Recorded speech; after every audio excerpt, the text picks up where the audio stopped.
Property మొత్తం బ్యాంకులో పెట్టారు. ఆ ఫీలింగ్ ఎలా ఉంది మా మీకు మార్ట్గేజ్ చేసిన తర్వాత?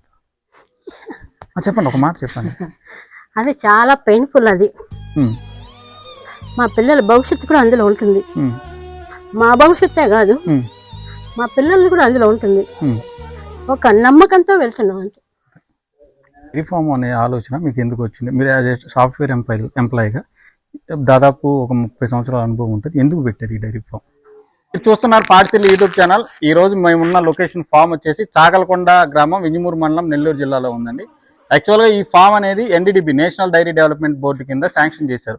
ఎంబ్రియో ట్రాన్స్ఫర్ టెక్నాలజీ ద్వారా మేలైనటువంటి దూడలను బ్రీడ్ డెవలప్ చేసుకొని దాన్ని రైతులకి 40% సబ్సిడీ కింద ఇవ్వాలనేది వీళ్ళ మోటో.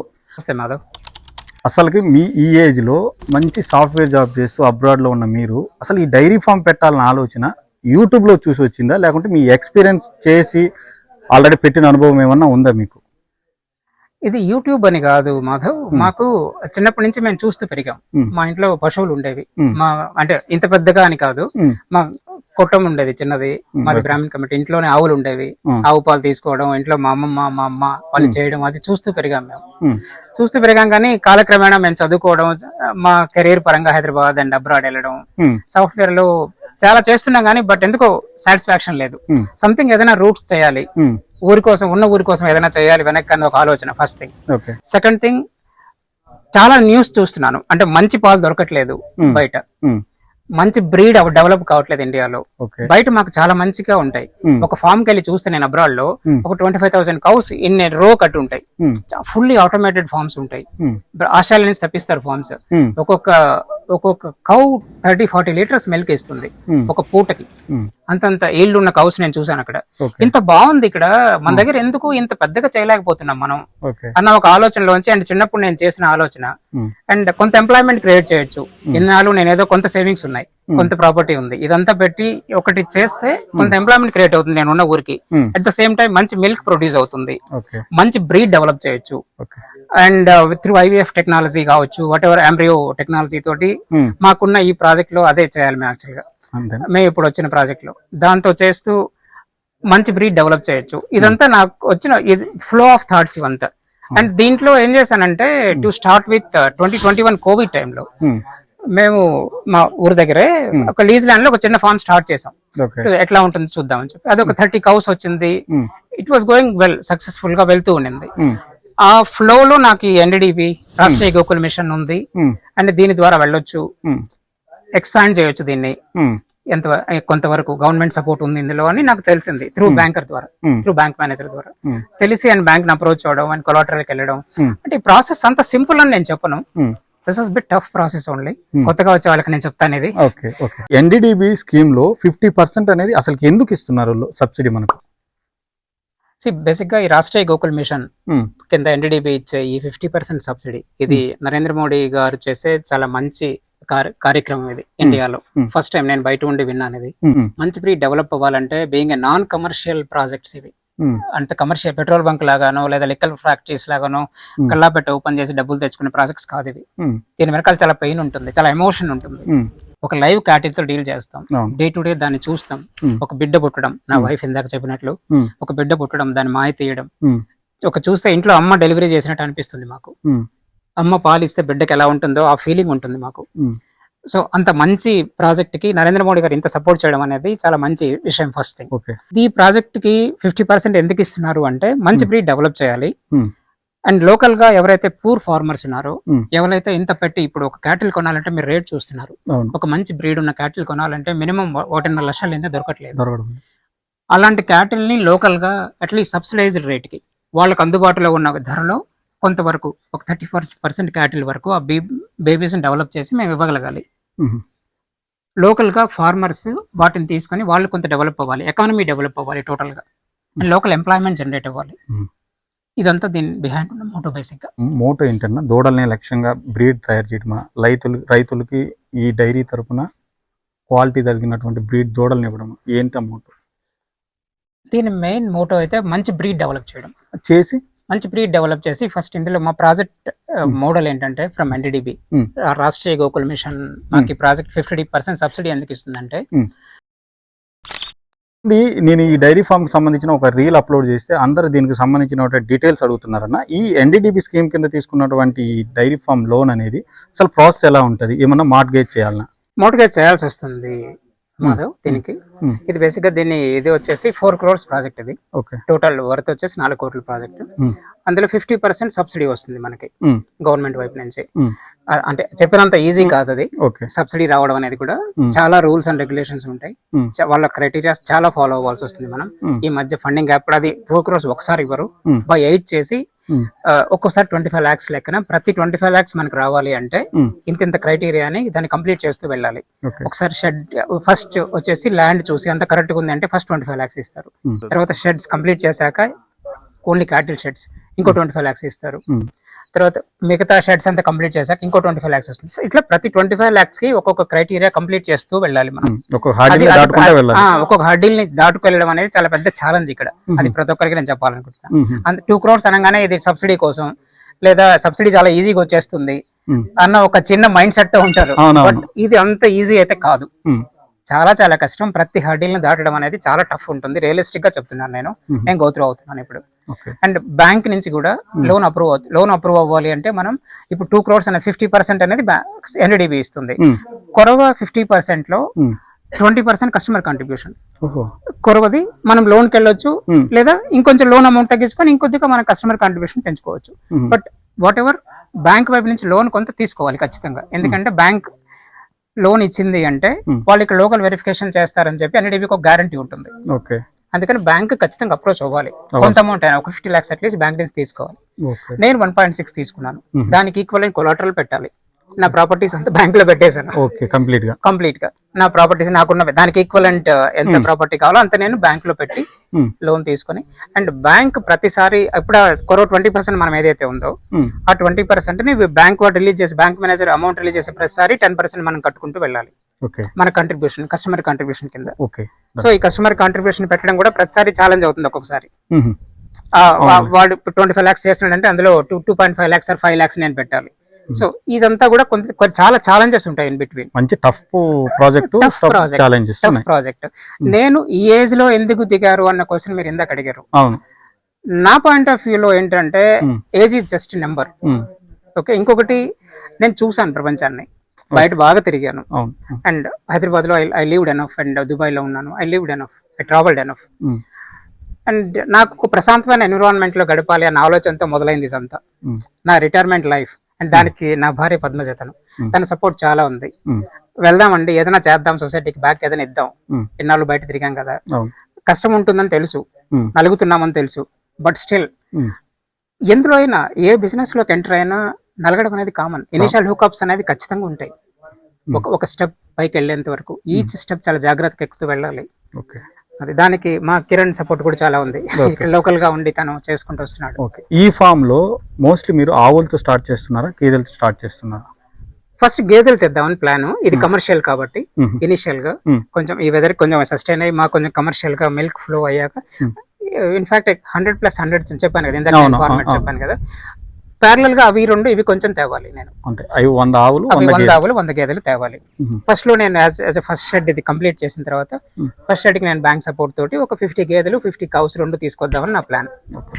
చాలా మందికి ఏంటంటే డైరీ ఫామ్ అనేది చూసినంత ఈజీ కాదు, చెప్పినంత ఈజీ కాదు. వర్కర్స్ వెళ్ళిపోతే ఆ పని మనం చేసుకోగలము అనుకుంటే చాలా మంది పెట్టాలన్న ఆలోచిస్తున్నారు. అందులో మీరు అంతా అబ్రాడ్లో ఉండొచ్చారు. వర్కర్ మేనేజ్మెంట్ ప్రాపర్గా లేక వాళ్ళకి ఇష్యూ అయ్యి వెళ్ళిపోతే ఈ డైరీని మీరు ఎలా రన్ చేయాలని అనుకుంటున్నారు? అంటే నేను పుట్టి పెరిగింది ఒక విలేజ్ లో పుట్టి పెరిగాను. మాది ఇక్కడే ఇంజమూరు మండలము కాటపల్లి. మా ఇంట్లో కూడా ఆవులు ఉండేవి. మా అమ్మ వాళ్ళే పాలు తీసుకేవాళ్ళు, వాళ్ళే వెన్న తయారు చేసేవాళ్ళు. ఆ వెన్నని నెయ్యి చేసేవాళ్ళు. అదే ఇంటికి సరిపోయేది.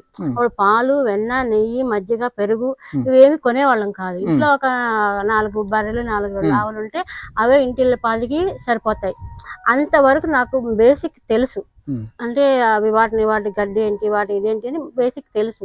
కాకపోతే మనం ఇంత పెద్ద షెడ్ రన్ చేయాలంటే నేను ఒక్కదానే రన్ చేయలేను కదా, అందువల్ల వర్కర్స్ ని పెట్టుకుంటాను.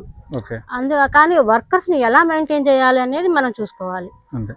అది కాకపోతే మనం బేసిక్ మనకు అవి గడ్డి తింటాయి, ఎప్పుడు తింటాయి, ఎలా తింటాయి. ఆఖరికి అసలు డెలివరీస్ కూడా నేను చూసాను. నేను అక్కడ బేబీని కన్న తర్వాత అదంతా మాయలాగా ఉంటుంది. అదే ఆ బర్రె తీసేస్తుంది దాన్ని, అదే బర్రె తీసేస్తుంది. ఎవరు హెల్ప్ దానికి అవసరం లేదు, అదే దాన్ని తీసేస్తుంది. తర్వాత వెంటనే మార్నింగ్ అనుకోండి, ఈవినింగ్ అది అమ్మ మాకు అనుకుని అది కూడా వెళ్ళి పాలు తాగుతుంది. అది దానికి ఎవరు కూడా చెప్పరు దానికి, అది వెళ్ళి తాగుతుంది. ఇవన్నీ నేను చిన్నప్పుడు నేను చూసాను. నేను మా ఇంట్లోనే ఉన్నాయి, మా అమ్మ వాళ్ళు చేశారు. అందువల్ల నాకు ఒక బేసిక్ ఐడియా అయితే ఉంది. కాకపోతే వర్కర్స్ ని పెట్టుకొని నేను మెయింటైన్ చేయగలను అనే నమ్మకంతోనే ముందుకెళ్తున్నాను. అన్న వాళ్ళు అయితే మీ గురించి చాలా బాగా చెప్పారన్న. అసలు ఇంత పెద్ద ఫామ్ మెయింటైన్ చేయాలంటే మీకున్న ఎక్స్పీరియన్స్ ఏంటి అసలు? మేము యాక్చువల్గా లాస్ట్ బిఫోర్ ఇయర్ దాకా మాకు ఆవులకు సంబంధించిన ఫామ్ ఉంది. అంటే ఇద్దరం కలిసి చేసేవాళ్ళం. దాన్ని ఎక్స్పీరియన్స్ని బేస్ చేసుకొని మాకు కొద్దిగా మెడికల్ నాలెడ్జ్ అవన్నీ గెయిన్ చేసుకున్నాము. బయట కూడా తెలుసుకున్నాము. తెలుసుకొని చేసిన తర్వాత ఈ ప్రాజెక్ట్ గురించి అప్లై చేయడం జరిగింది మామగారు. ఇది శాంక్షన్ అయిన తర్వాత దాన్ని మేమేంటంటే హోల్డ్లో పెట్టేసి దీని మీద మొత్తం ఇంట్రెస్ట్ చూపిస్తూ దీన్ని కంప్లీట్ చేసి ముందు దీంట్లో ప్రొడక్షన్ స్టార్ట్ చేయాలనే ఉద్దేశంతో ముందుకు పోతాము. అన్న, ఇంత పెద్ద ఫామ్కి గడ్డి దాదాపు ఒక 20 ఎకరాలు 30 ఎకరాల్లో ఉండాలి. మీరు ఏ రకాల గడ్డిలు వేస్తున్నారు? గడ్డి అంటే మనం 4G బుల్లెట్ జాతి ఒకటి వేస్తున్నాము. హెడ్జ్ లూసర్ కొంత వేస్తున్నాం, పప్పు జాతి, కొంత సూపర్ నేపేరు. ఇలా ఒక 4-5 రకాల గడ్డి మేము దగ్గర ఇప్పుడు ప్రస్తుతం మేము లీజుకి తీసుకున్న ల్యాండ్ అయితే కానీ, మా ల్యాండ్ అయితే కానీ ఒక 20 ఎకరాల్లో మేము ఇప్పుడు దీన్ని సాగు చేస్తాం. 200 పశువులకి మీరు ఎన్ని ఎకరాల విస్తీర్ణంలో గడ్డి జాతులు వేయడం జరిగింది? ఇప్పుడు ప్రస్తుతం మనకు 200 పశువుల కంటే మ్యాక్సిమం వచ్చేసి 40+ ఎకరాల్లో గడ్డి అయితే ఉండాలి. ఓకే. ప్రతి 10 పశువులకి 2.5 ఎకరా మినిమం గడ్డి అయితే ఉండాలి. ఆ రేషియోలో మనం ప్లాన్ చేసి గడ్డి వేసుకుంటూ వెళ్తున్నాం. సైలేజ్ అలాంటి ప్లాన్ ఏమైనా ఉందన్న? కొద్దిగా దానికి ఏంటంటే మాది కొద్దిగా ఇంప్రూవ్మెంట్ అయిన తర్వాత దాని గురించి ఆలోచిస్తాం. అంటే మాకు ఇక్కడ విరివిగా లీజుకి అయితే ల్యాండ్లు దొరుకుతాయి. ఈ వర్షాధారంలో మొక్కజొన్న వేసి మనం సేలేజ్ చేసుకునే దానికి 100% ఇక్కడ మాకు ఛాన్స్ ఉంది. దాని గురించి కూడా మాకు ఏంటంటే మిషనరీ అన్ని మాకు వచ్చిన తర్వాత దాని గురించి ఆలోచించి చేయటం జరుగుతుంది. NDDB స్కీమ్ అనేది మీరు చెప్పినట్టు మేలైనటువంటి దూడల్ని తక్కువ అంటే కొంచెం మధ్యతరగతి ప్రజలకి మంచి బ్రీడ్ని ఇవ్వాలనే ఆశయం అయితే చాలా మంచిదన్న. కాకపోతే అది సాధ్యమవుతుందా? ఖచ్చితంగా సాధ్యం అవుతుంది. ఎలా? ఎందుకంటే ఇప్పుడు మనం ఈ IVF టెక్నాలజీలో వచ్చిన ఈ ఫిమేల్ కాప్స్ని ఎక్కువ మనం దాన్నే ప్రొడక్షన్ చేస్తాం. IVFలో మనకి ఎక్కువ ఫిమేల్ కాప్సే వస్తాయి. ఒక 100లో 90 వస్తాయి మ్యాక్సిమం. ఆ 90లో మనం 30-35% నుంచి 40% రైతులకి ఇవ్వటం పెద్ద కష్టమేం కాదు. అది మామూలు సెమన్ వేసి పుట్టించిన దాంట్లో మనకి ఇంత రేషియోలో ఫిమేల్ కాప్స్ అయితే రావు. దాంట్లో ఏంటంటే మగదూడలు ఎక్కువ పుట్టేదానికి ఛాన్సెస్ ఉన్నాయి. ఇప్పుడు IVF టెక్నాలజీ మనం వాడుతున్నాం కాబట్టి ఫిమేల్ కాప్స్ ఎక్కువ మనం ప్రొడక్షన్ చేసి రైతులకి ఇచ్చే దాంట్లో ఎటువంటి సందేహం లేదు. అంటే ఇంత పెద్ద ఫామ్కి డాక్టర్ని ఖచ్చితంగా హైర్ చేయాలి. మన ఊరికి సంబంధించిన డాక్టర్ గారి దీంట్లో మోటివేషన్ ఎలా ఉంది? ఖచ్చితంగా మన ఊరికి సంబంధించిన కోటేశ్వరరావు సార్ మాకు చాలా సహకారం అందించారు. అతని సహకారం తీసుకొని మేము దీంట్లో ముందుకెళ్తున్నాము. ఖచ్చితంగా మాకు ఇక్కడ లోకల్గా సారు పర్యవేక్షణ కాకుండా లోకల్గా కూడా మేము ఒక డాక్టర్ని, అంటే డాక్టర్ అన్న అసిస్టెంట్నైనా కూడా ఏర్పాటు చేసుకొని మేము వీటికి సంబంధించిన మెడిసిన్స్ అయితే కానీ వాటికి వచ్చే వ్యాధుల గురించి అయితే కానీ అవగాహన తీసుకొని మేము సార్ ద్వారా మేము వాటిని పరిష్కరించాం. మా మండలానికి, మా గ్రామానికి, మా జిల్లాకి గర్వకారణమైనటువంటి ఈ ఫాము ఎప్పుడు ఓపెన్ అవుతుందన్న? స్టెప్ బై స్టెప్ వెళ్తున్నాం ముందుకి. నేను ఇంతకు ముందు చెప్పినట్లు ఇటు బ్యాంక్ సైడ్ నుంచి, NDDB సైడ్ నుంచి ఫండింగ్ డిలేస్ వల్ల కొంత డిలే అయితే ముందుకు వెళ్తున్నాం. బట్ స్టిల్ ప్రస్తుతం ఉన్న మా స్పీడ్ ప్రకారం అయితే మేబీ ఇంకొక 3 months పట్టొచ్చు. ఓకే, ఇంకొక 3 monthsలో కంప్లీట్ అవుతుంది project. Okay, I mean like అంటే టోటల్ అంటే కన్స్ట్రక్షన్ అంతా కంప్లీట్ అవుతుంది. హాఫ్ క్యాటిల్ వస్తాయి. అంటే మీకు తెలిసినట్టు అంత క్యాటిల్ ఒకసారి మేము తీసుకురాము, స్టేజ్ వైజ్ తీసుకొస్తాం. సో అట్లా చూస్తే ఒక 3 monthsలో కంప్లీట్ ఒక షేప్, ఒక 80% షేప్ వచ్చేస్తుంది మాది, ఒక ప్రాజెక్ట్ అనుకున్నట్టు అది. అన్న ఇందాక వస్తుంటే మన ఏరియా నుంచి అక్కడ ఒక కాలు ఉంది, ఈ ఫామ్కి రావడానికి ఆ కాలు కొంచెం కాంప్లికేటెడ్గా ఉంది, దానికి ఏమన్నా సోర్సెస్ ఏమన్నా వెతుకుతున్నారు? మీరు అన్నది కరెక్ట్ మాధవ్, మీ అబ్జర్వేషన్ అనేది చాలా మంచిగా ఉంది, మాకు చాలా హెల్పింగ్గా ఉంది ఇది చెప్పాలంటే. చెప్పండి. యాక్చువల్గా అయితే ఆ కాలం మొన్న రైనీ సీజన్లో కూడా మా వర్క్స్ కొన్ని రోజులు హోల్డ్ చేసుకోవాల్సి వచ్చింది. మేము లోకల్ లీడర్స్ని కూడా కలిసాం. యాక్చువల్గా అయితే అక్కడ రోడ్ అప్రూవ్ అయింది, ఫండ్స్ రిలీజ్ అవ్వాలి, దాని గురించి ఆపున్నారని చెప్పి మాకు చాలా న్యూస్ తెలుస్తున్నాయి. ఎవరిని కలిసినా అది ముందుకు వెళ్ళట్లేదు. అది ముందుకెళ్తే ఇంత పెద్ద దానికి, లేదా ఇక్కడ thousands of acres of land ఉంది, ఇది కొత్తపేట వెళ్ళే రోడ్, ఇది ఒక ఊరికి కనెక్షన్ వస్తుంది అది కనెక్ట్ అయితే, అండ్ థౌజండ్స్ ఆఫ్ ఏకర్స్కి కల్టివేషన్కి చాలా హెల్ప్ అవుతుంది. అది ఒక్క లైన్ ఒకటి కరెక్ట్ అయితే అది మాకు చాలా హెల్ప్ అవుతుంది. రేపన్న రోజు ఇది కంప్లీట్ అయితే మిల్క్ వెళ్ళడానికి రావడానికి, క్యాటిల్ రావడానికి, రైనీ సీజన్ అయితే మాకు ఇబ్బంది అవుతుంది. సో అది తొందరగా గవర్నమెంట్ సపోర్ట్తో అది కంప్లీట్ అయితే మాకు చాలా హెల్ప్ అవుతుంది. That's what I can say. పక్కాగా అవుతుందన్న. ఇప్పుడు చూసారు కదా, ఫామ్ పెట్టక ముందు ఎనిమల్స్ వచ్చిన తర్వాత కంప్లీట్ దీనికి సంబంధించిన ఫుల్ డీటెయిల్స్తో కూడినటువంటి వీడియో మీ ముందుకు రావడం జరుగుతుంది. దీనికి సంబంధించిన ఇన్ఫర్మేషన్ ఏదన్నా కావాలనుకున్నా కామెంట్ చేయండి, మీకు అందించే ప్రయత్నం చేస్తాను. ఇలాంటి ఇన్ఫర్మేషన్స్ కోసం మన ఛానల్ రెగ్యులర్గా ఫాలో అవ్వండి. Thank for watching. Thank you.